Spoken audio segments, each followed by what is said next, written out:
শংকৰ গুৰুজনাই বৰ্ষা ঋতু পাৰ কৰাৰ পিছত শৰৎকালৰ বৰ্ণনা সুন্দৰভাৱে ভাগৱতত বৰ্ণনা কৰিছে।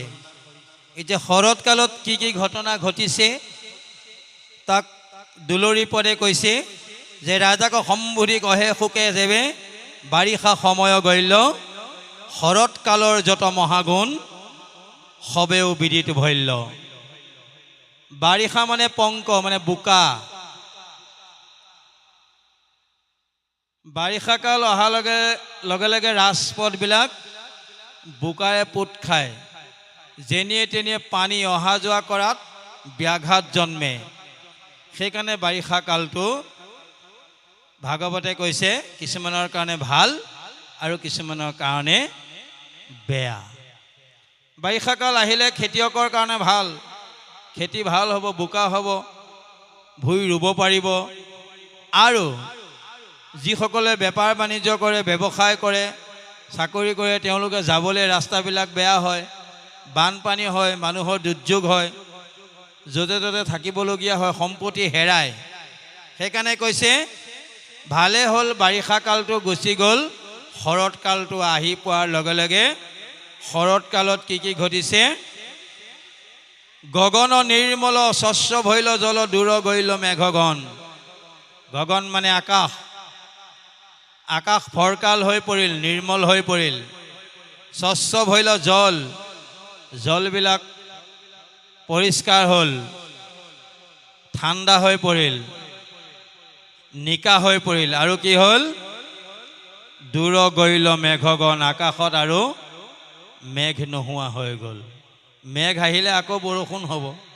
গতিকে যেতিয়া আকাশত মেঘ নাই, মনত চিন্তা নাই, বৰষুণ আৰু নাহে। যেতিয়ালৈকে আমি মনৰ পৰা মেঘ দূৰ কৰিব নোৱাৰিম, তেতিয়ালৈকে আমাৰ মনৰ আকাশখনত প্ৰভু ভগৱন্তই বিৰাজ কৰিব নোৱাৰে। আমাৰ দেহটোতে আকাশ আছে। পঞ্চভৌতিক দেহত 5টা পদাৰ্থৰে গঠন হৈছে: ক্ষিতি, অপ, তেজ, মৰুত, ব্যোম। মাটি, পানী, অগ্নি, বায়ু, আকাশ। এই গোটেই বাৰিষা কালটো আমাৰ দেহটোতেই আছে। আৰু এই দেহটোৰ ভিতৰত আকাশখন আমি ফৰকাল কৰি ৰাখিব লাগিব, নিৰ্মল কৰি ৰাখিব লাগিব। আমাৰ মনৰ মাজত যদি ডাৱৰ থাকে, ইজনে সিজনক যদি উচ্চ নিচ্চ বুলি ভাবোঁ, যে মই এজন আচাৰ্য, মই এজন নামাচাৰ্য, মই এজন পাঠক, মই এজন ব্যাখ্যাকাৰক, মই এজন সুন্দৰ গীতিকাৰ, সুৰকাৰ, এই বুলি ভাবি মোৰ কাষৰজনক এওঁ একোৱেই নাই, এওঁ দুখীয়া, এওঁ নিচলা, এওঁ গাবও নেজানে, এওঁ ভালকৈ পুথি পঢ়িবও নেজানে, এই মনৰ যি ভাৱবিলাক, এই মেঘবিলাক আমাৰ মনৰ পৰা যদি আঁতৰি নেযায়, কলা মেঘ, তেতিয়ালৈকে আমাৰ নিৰ্মল আকাশত প্ৰভু ভগৱন্তই পোহৰ বিলাব নোৱাৰে। ইয়াকে ব্যাখ্যা কৰা হৈছে। আৰু কৈছে মহা সুখকৰ সুৰভি শীতল বহে বায়ু সব্যখন পক্ষী কৰৈ ধ্বনি সৰু বৰ চানি বৃকশিত পুষ্পবন। মহা সুখৰ দিন আহিল, সুৰভি শীতল আহিল, মানে ৰিপ ৰিপ মলয়া ববলৈ ধৰিলে শৰৎকালত। আৰু তেতিয়া কি হ'ল? বহে বায়ু সব্যখনে, বায়ুৱে অনবৰত গছৰ পাতবিলাক লৰাই থাকে। আৰু সেই বতাহত মানুহে গছৰ তলত বহি দেহটো শান্তি লয়, জোৰ পেলায়। আৰু যেনেকৈ কৈছে পক্ষী কৰৈ ধ্বনি সৰু বৰৈ চানি বিকশিত পুষ্প বন। বিকশিত বৃন্দাবন, বিকশিত যি আনন্দৰে উপচি পৰে, যিখন বনত বিভিন্ন ৰঙী ফুল ফুলে, গোলাপ, তগৰ, নাৰ্জী, চম্পা, খৰিকা যায়, এই ফুলবিলাকৰ গোন্ধত আমোল মোলাই থাকে। আৰু সেই গোন্ধত ভুল গৈ পক্ষীবিলাকে সেই ফুলবিলাকত পৰি পৰি তাৰ পৰা ভোমোৰাবিলাকে মৌ খাবৰ কাৰণে মৌ মাখিবিলাক দৌৰি আহে আৰু আনন্দ মনেৰে নিজৰ নিজৰ কামবিলাক ধুনীয়াকৈ কৰি থাকে। আৰু কৈছে যেন যুগ ভস্তে দুনাই অভ্যাসিয়া কৰিয়া নিৰ্মল মন পক্ষী কৰে ধ্বনি সৰু বৰচানী বিকশিত পুষ্পবন যেন যুগ ভস্তে দুনাই অভ্যাসিয়া কৰিল নিৰ্মল মন। যোগীসকলে তপ ধ্যান কৰি থাকিলে কেতিয়াবা অপেশ্বৰাবিলাকে দিগদাৰ কৰেহি, তপস্যা ভাঙি দিয়ে আৰু সেই তপস্যা পুনৰ আকৌ তেওঁলোকে ধ্যানত আনি পেলাই নিৰ্মল মন এটা স্বচ্ছ কৰি আকৌ মনটো প্ৰভু ভগৱন্তৰ চৰণত লগাবৰ কাৰণে বাৰে বাৰে যত্ন কৰে। আৰু কৈছে ফুলে উতপল নক্ষত্ৰসকল আকাশত দিল দেখা আৰু চাৰি কাৰ্য সৰতে সাধিলা শুনা দেউতাৰ লেখা। ভেট ফুলবিলাক উৎপল মানে ভেট ফুল, এই ভেট ফুলবিলাক সুন্দৰভাৱে ফুলি ফুলি নক্ষত্ৰৰ নিচিনা জিলিকি আছে। আকাশত যেনেকৈ নক্ষত্ৰবিলাক থাকিলে জিলিকি থাকে তেনেকৈ পুখুৰীত ভেট ফুলবিলাক থাকিলে আকাশত নক্ষত্ৰ থকাৰ নিচিনা পুখুৰীটোত এটা সুন্দৰ পৰিৱেশ বৰ্ণনা কৰে। আৰু চাৰি কাৰ্য শৰতে সাধিলে শুনা দেউতাৰ লেখা। শৰৎকালত বিশেষকৈ চাৰিটা কাৰ্য সম্পাদন হয়। কি কি চাৰিটা কাৰ্য? শৰৎ সমান নাহি সুখ কাল হৰৈ দুখ অনুক্ৰমে। শৰৎকালটোৰ নিচিনা সুখৰ দিন আৰু পৃথিৱীত দ্বিতীয়টো কাল নাই। কাৰণ কিয়? আপুনি যেতিয়া ইচ্ছা কৰে শৰৎকালত ওলাই যাব পাৰে। বাৰিষাত ওপৰলৈ চালে আজি বতৰ বেয়া, ফুৰিবলৈ যোৱাটো আজি নহ'ব, কিন্তু শৰৎকালত আপুনি যেতিয়াই মন কৰে তেতিয়াই ফুৰিবলৈ যাব পাৰিব। সুখ শান্তি বিৰাজ কৰি থাকে।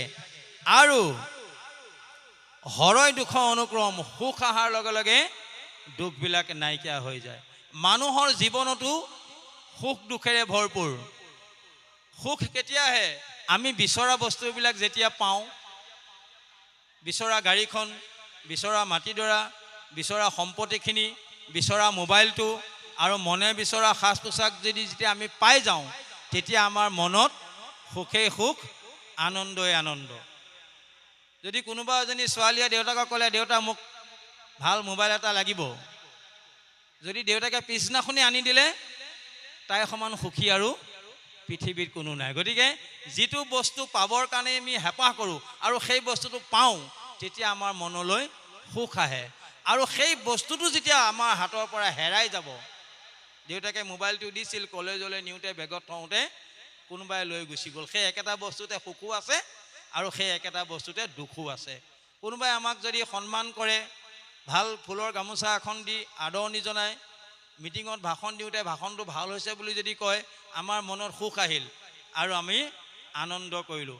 আৰু যদি আমাক কোনোবাই বেয়াকৈ ক'লে, বোলে আপোনাৰ ভাল হোৱা নাই, আপোনাৰ গামোচাখন সৰু ফুলৰ, মোক দিয়াখন ডাঙৰ ফুলৰ, সেইখিনিতে লাগিল লেঠা, তেতিয়াই আমাৰ দুখ প্ৰকাশ হয়। বস্তু একেটাই, তাতে সুখো আছে তাতে দুখো আছে। ল'ৰা ছোৱালী তুলিছোঁ, সেই ল'ৰা ছোৱালীৰ পৰা আমি ভৱিষ্যতে ভাল কিবা এটা আশা কৰিছোঁ। যদি সেই ল'ৰা ছোৱালীয়ে বাট এৰি অবাটে গুচি যায়, সেই সুখতে দুখটো সোমাই আছে বুলি শৰৎকালে বৰ্ণনা কৰিছে। আৰু কৈছে আকাশত মেঘ যতেক আছিল গুচাইলা তাক প্ৰথমে। মেঘবিলাক মানে বেয়া দিনবিলাক যেতিয়া আছিল, সেই বেয়া দিনবিলাক যেতিয়া বতাহে মেঘবিলাক দূৰ কৰি দিলে, মেঘ আঁতৰি আকাশখন নিৰ্মল হ'ল। আকৌ যত জীৱ জন্তু সংকটে আছিলা ঘোৰ বাৰিষাৰ পদে, শৰৎ কালত তৰল বিৰলে বঞ্চিল নিজ ইচ্ছা সুখৰে। এই বাৰিষা কালত জন্তুবিলাক, গৰু ছাগলীবিলাকে ঘাঁহ খাবলৈ নাপায়, পথাৰত পানীতে গৃহস্থই বান্ধি থৈ আহে এবেলা আৰু এবেলা ঘৰলৈ আনে। এইদৰে তেওঁলোকে বহুত এবেলা পানীত যদি থাকে এবেলা বামত থাকিবলগীয়া হয়। গতিকে এই দুখবিলাক শৰৎকাল অহাৰ লগে লগে জীৱ জন্তুবিলাকো ভাল পায়, যাতে আমি আৰু পানীত পৰি ঘাঁহ খাবলগীয়া নাই, আমি আৰু এনেকুৱা দুখ ভুগিবলগীয়া নাই। আৰু কৈছে শৰৎ কালৰ তৰল বিৰলে বঞ্চিল ইচ্ছা সুখৰে, পৃথিৱীৰো সবে কদম্ব গুচিল ভৈ গৈল পথ সুচল। পৃথিৱীৰ কদম্ব মানে পৃথিৱীত যিবিলাক বোকা, বাৰিষা কালত যিবিলাক বোকা আছিল, সূৰ্যৰ প্ৰখৰ তাপ আৰু পোহৰত সেই বোকাবিলাক শুকাই ৰাস্তাটো পৰিষ্কাৰ হৈ গ'ল, বোকা নাইকিয়া হৈ গ'ল। মানে ঈশ্বৰ সেৱকে যেতিয়া, এজন ভকতে যেতিয়া নামঘৰত শান্তিভাৱে বহি ভাদমহীয়া ভকতসকলৰ লগত প্ৰভু ভগৱন্তৰ গুণ যশ লীলা আলোচনা কৰিব, সেই মানুহজনৰ মনৰ পৰা অজ্ঞান আন্ধাৰ দূৰ হ'ব, বোকাবিলাক নাইকিয়া হ'ব, মানে পদুম ফুলৰ নিচিনা সুন্দৰ মন হৈ পৰিব। আপুনি চাব পদুম ফুল বোকাত ফুলে, যদিও বোকাত ফুলে কিন্তু পদুম ফুলৰ গাত বোকা লাগি নাথাকে। আৰু ভকতেও সমাজত আহি একেলগে বহি সকলোৱে যদি বিচৰা মনৰ ভাৱবিলাক সকলোৱে মিল হয়, বোলে আইসকল আজি আমুক নামভাগ গাওঁ, আজি কল এঠুককৈ নামঘৰ দিওঁ, অঁ হ'ব হ'ব আজি কলেই হ'ব। এজনে যদি কল নহয় প্ৰসাদো লাগিব, এজনে বোলে প্ৰসাদ নহয় ক্ষীৰ অকণমানো লাগিব। এইদৰে মনবিলাক যেতিয়া খেলি মেলি হয় তেতিয়া সমাজখনলৈ শান্তি ঘূৰি নাহে। এই অশান্তিবিলাক শৰৎকাল অহাৰ লগে লগে সকলোবিলাক গুচি যায়, মানে সকলোৱে মত এটা হয়, বোকা নাই, সকলোবিলাক পৰিষ্কাৰ, মনৰ পৰা বেয়া বস্তু নাই, ভাল প্ৰৱেশ হ'ল, গতিকে ভক্তিৰ ভাৱটো বাঢ়ি গ'ল। চাৰি ঠাইৰ চাৰি কাৰ্য সাধিলে শুনা তাৰ পতন্তৰ। আৰু চাৰি কাৰ্য শৰতে কি সাধিলে? কৃষ্ণৰ ভকতি যেন চাৰি দুখ হৰৈ চাৰি আশ্ৰমৰ। ব্যাসদেৱে ভাগৱত মহাগ্ৰন্থ ৰচনা কৰিছিল, য'ত 335টা অধ্যায়ত আৰু 18,000 শ্লোক আৰু 10টা লক্ষণ 5,96,000 শব্দ। এইখন ভাগৱতত ব্যাসে চাৰি আশ্ৰমৰ কথা বৰ্ণনা কৰিছে। যি চাৰি আশ্ৰমত প্ৰথম হৈছে ব্ৰহ্মচৰ্য। শিশুসকলে যেতিয়া ডাঙৰ হয়, তেওঁলোকে শিক্ষা গ্ৰহণ কৰিব বয়স হয়, তেতিয়া এজন আচাৰ্যৰ ওচৰত গৈ শিক্ষা গ্ৰহণ কৰিব লাগে, সেইটো ব্ৰহ্মচৰ্য বুলি কয়। আৰু তাত নানান দুখ কষ্ট আছে। গুৰুৱে যি ক'ব শিষ্যই সেই কামটো কৰি দিব লাগিব। গুৰুৱে যি কৰিবলৈ কয় সেইটো কৰিব লাগিব। গুৰুৱে যি খাবলৈ দিয়ে সেইটোহে খাব লাগিব। গুৰুৰ বিনা আদেশত কলৈকো যাব নোৱাৰিব। ইমান কষ্টৰ মাজত থাকি এই ব্ৰহ্মচৰ্য ব্ৰত পালন কৰোঁতে যিটো কষ্ট পায় সেইটোক চাৰি আশ্ৰমৰ প্ৰথম আশ্ৰম বুলি কৈছে। কৃষ্ণৰ ভকতে যেনে চাৰি দুখে হৰৈ চাৰি আশ্ৰমৰ। তাতে ব্ৰহ্মচাৰী বেদ পঢ়িলে গৃহস্থে কৰিবে দিলে কৰ্ম। সেই শিশুসকলে, সেই শিক্ষাৰ্থীসকলে বেদ মন্ত্ৰ সৰকৈ পাঠ কৰিব লাগিব, শিক্ষকৰ আগত পঢ়ি শুনাব লাগিব, দিনে ৰাতিয়ে পঢ়ি মুখস্থ কৰি শুনোৱাৰ লগতে আকৌ গুৰুগৃহত কাম কৰি দিব লাগিব। কেতিয়াবা হাল বাই দিব লাগিব, কেতিয়াবা খৰি আনি দিব লাগিব। আমাৰ কৃষ্ণপ্ৰভু ভগৱন্তই সান্দিপনী মুনিৰ আশ্ৰমত পঢ়োঁতে এদিন মুনিৰ ঘৈণীয়েকে খৰি বিচাৰিবলৈ দিলে। গৈ গৈ অতব্য হাবিৰ মাজত সোমাল, খৰি লুৰি বান্ধি মূৰত লৈ আহোঁতেই গোটেই ৰাতি বৰষুণে পালে। গোটেই ৰাতিটো এনেকুৱাকৈ বৰষুণ পৰিছে, কোনো কেনিও যাব নোৱাৰে। গছৰ তলতে গোটেইকেইজন শিক্ষাৰ্থী গোটেই ৰাতিটো কটালে। গুৰুদেৱে বিচাৰি আহি আহি কৃষ্ণ আৰু বলোৰাম, বৃপ, দামোদৰ এই সকলোকে একেলগে পাই গুৰুজনে খেদ কৰিছে, বা মোৰ কাৰণে তোমালোকে নিজৰ প্ৰাণকো আশা এৰি এই গভীৰ ৰাতি মহা অৰণ্যৰ মাজত, ইমান ঘন জংঘলত, বৰষুণৰ মাজত তোমালোকে মৃত্যুক সাৱটি লৈ গুৰুৰ বাক্য পালন কৰিলা। মই তোমালোকৰ এই কৰ্মত প্ৰশংসা লভিলোঁ আৰু মই শান্তি পাইছোঁ। তোমালোকক মই আশীৰ্বাদ দিছোঁ, গুৰু ঋণ তোমালোকে মোক আৰু পৰিশোধ কৰিব নালাগে।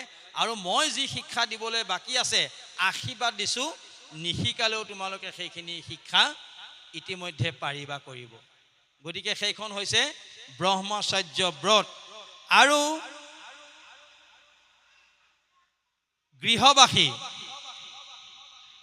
তাৰ পৰা ওলাই অহাৰ পিছত যেতিয়া বিয়া বাৰু পাতিব, গৃহ সংসাৰ কৰিব, সেইখনক গৃহাশ্ৰম বুলি কৈছে। তাতো নানান দুখ আছে। তাৰপিছত সন্ন্যাস ধৰ্ম পালন কৰিব লাগিব। সন্ন্যাস ধৰ্ম পালন কৰিবলৈ গ'লে গৃহ এৰি সন্ন্যাস ধৰ্ম পালন কৰিব লাগিব।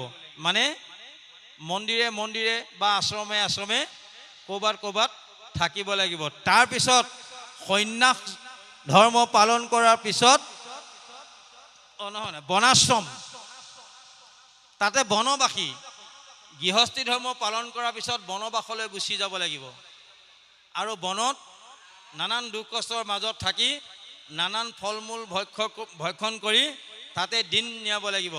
তাৰপিছত বনাশ্ৰম পাৰ হোৱাৰ পিছত সন্ন্যাস ধৰ্ম পালন কৰিব লাগিব। মানে অকলে অকলে বিভিন্ন দেশ দ্বীপান্তত ঘূৰি ফুৰিব লাগিব। কিন্তু আমাৰ শংকৰ গুৰুজনাই ভাগৱতলৈ এই চাৰি আশ্ৰমৰ বৰ্ণনা দিবলৈ তেওঁ ব্যাখ্যা নকৰিলে। কিয়? কলি যুগত এই মানুহে চাৰি আশ্ৰম ভকতি পালন কৰিবলৈ ইমান মানে নোৱাৰিব, কষ্ট কৰিব নোৱাৰিব। সেইকাৰণে মহাপুৰুষ মাধৱ গুৰুজনাই ঘোষাত লিখিলে, নুহু জানা আমি চাৰি জাতি, চাৰিও আশ্ৰমী নুহু আতি, নুহু ধৰ্মশীল দানব্ৰত তীৰ্থগামী, কিন্তু পূৰ্ণানন্দ সমুদ্ৰৰ গোপী ভক্তা পদ কমলৰ দাসৰো দাস প্ৰাণ দাস ভৈলো আমি। আমি কৃষ্ণক পাবৰ কাৰণে ব্ৰহ্মচৰ্য ব্ৰত পালন কৰিব নালাগে। তেওঁক পাবৰ কাৰণে আমি গৃহস্থী ধৰ্ম পালন কৰিব লাগিব। কিন্তু গৃহস্থী ধৰ্ম পালন কৰিও বিভিন্ন সাংসাৰিক দুখ কষ্টৰ মাজত থাকিও তেওঁৰ নাম ল'ব লাগিব।